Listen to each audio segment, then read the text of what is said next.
Good evening mga brad. Ito nga pala si Angelito Lawis Luna aka Boy Panort.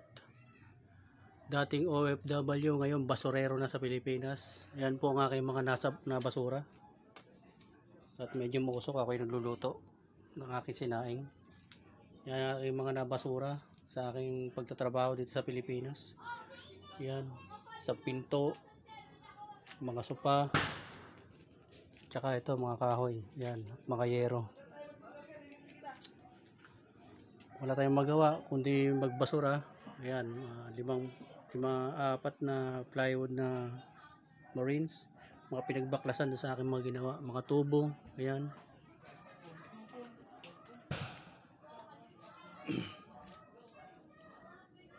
Medyo nakakapagod ang trabaho, medyo nakahubad ako, sorry, pasensya na.